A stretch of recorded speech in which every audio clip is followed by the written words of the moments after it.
How many of you have heard of the HEART framework? H-E-A-R-T, HEART? No? Okay, so you're going to hear it because I'm the inventor of it. Okay, so what this stands for is, yesterday I was reviewing some stuff at the Indian Institute of Science at their Technology Business Incubator. A lot of challenges around product development, especially startups. Well, you could even look at it from a services standpoint as well, if you're working on this. What I've done is, so kind of work this up to this way, right? So if you're working on something and you really want to get a feel for how things are going, right? You need to have some kind of a self-evaluation model, I thought, right? And this is again work in progress. So what I figured was there are about 5 parameters you need to really look at.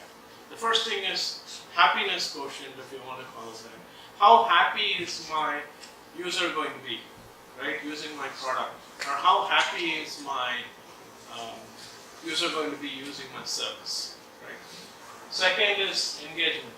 How engaged will my user be in terms of using the product, right?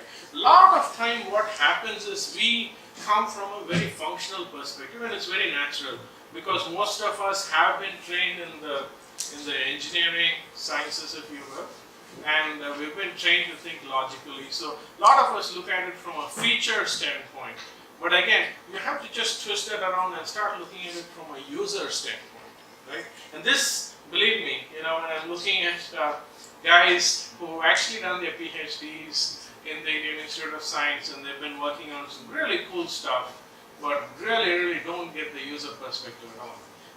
The stuff is cool. It does, for example, you just press a button, it calls some people, you can book cabs, you can do many things. It's a device like a ring. But then, I'm looking at it and saying it's cool, but I don't think a user will wear it at all. You've spent a lot of money doing something which I don't see value on. So, user perspective, how engaged your user will be is a very critical standpoint. I think if you really look at it that way, you have to look at the emotions of the user. So how does your product or service make the user feel? Does it make them feel good? Does it make them feel happy? Right? Does that make them feel socially connected?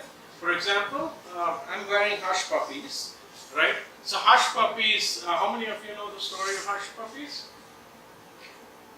Wow, that's cool. Okay, so it was supposed to be a shoe brand which was worn by people who are not part of, let's say, contemporary society. It was worn by people who were, almost, for lack of a better word, I'll say pariahs, right? Who are just very niche group of people, kind of like rowdies, loafers, borderline social security type people, right? They were the ones who were attracted to something which looked really different. And they were amongst the ones who actually helped build the brand up, right? So user engagement, very critical. Adoption. So how many users have actually tried the product? So this is something which I really worry about. So I'm actually involved with a few diagnostic, point-of-care diagnostic companies. And one of the big challenges we've been seeing is adoption. So this tool, this software testing tool, was developed where the programmers were sitting in the US and let's say in Mumbai and Delhi, and now we're taking this product and we're trying to run it in a slum in Bangalore. We find it doesn't work. As in the nurse who's actually working in the slums of Bangalore, Padmanaban, she doesn't get how the software works. The flow is just absolutely miserable for her.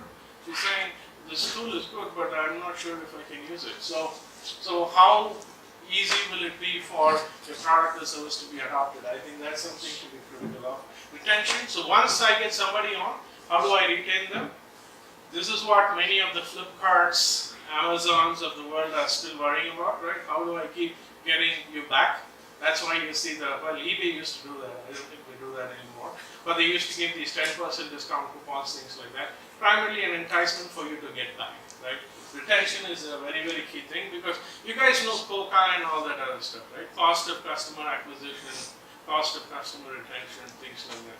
So I think large part of that falls in. Then again, task success I call it, because otherwise it will become some other word, so I said hard, just keep it at that. So how successful are you with having the users do their job, right? So whatever you do, a product or a service has to help the user fulfill a job. Most of the times, a job which they don't take interest in doing happily, right? So what you're trying to do is you're trying to either alleviate a pain or you're trying to extend a gain, if you will, for them. So this is the hard thing, and I think we'll go on to the next slide. Okay, so how do you measure this, right? So when you're in the early stages of product development, you'll probably be doing some beta testing, you'll do an A/B type testing. So you list the parameters, you list what is the goal, what do you really want to accomplish. So how do you make a user happy? What is that goal looking like? What will be that signal looking like, right? So for example, if let's say if I'm developing a portal and let's say I'm selling some really exotic stuff, and my signal for making the customer happy will be, giving him or her the opportunity to buy something which probably you don't get anywhere very easily, right? So then it would be discovering an exotic product would be a signal. And then what I would do is I would track it over a period of time, right? The signal gets tracked over a period of time. That gives you a dashboard of how your product or service is doing. Very similar to that, you kind of map out your engagement, your adoption, your retention, and your task success. And then what you have is at the end of, let's say, 3 months, you actually have a dashboard in terms of, do I really need to pivot? Do I need to tweak my product or service? Or everything looks good and kosher, right? So this is the heart framework. I just thought I'd share that. I shared this yesterday in the Indian Institute of Science. Fairly well received, I thought. So I just thought we'll probably do the same thing here. I'm open to any questions if you have. Have any of you used this before? In various different steps, is it? Yeah, go ahead. I have a question. How would you quantify the happiness factor? How would you actually be able to compare it against something? Yeah. So for example, I'll go back to using a very specific example, right? So for example, I'm looking at quantifying, let's say, a diagnostic test. Let's say a blood test, let's say, for a certain disease, right? So the way I will quantify it, maybe my signal here will be if I'm able to quickly showcase, whether this person has a certain affliction or not, right? That could be a happiness factor, right?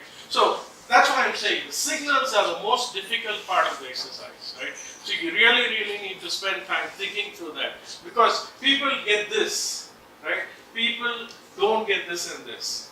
Well, and that's one of the big reasons why I think there was a CB Insights survey which was done where it said the biggest point of failure for startups is that they don't have a market for the product they're developing, right?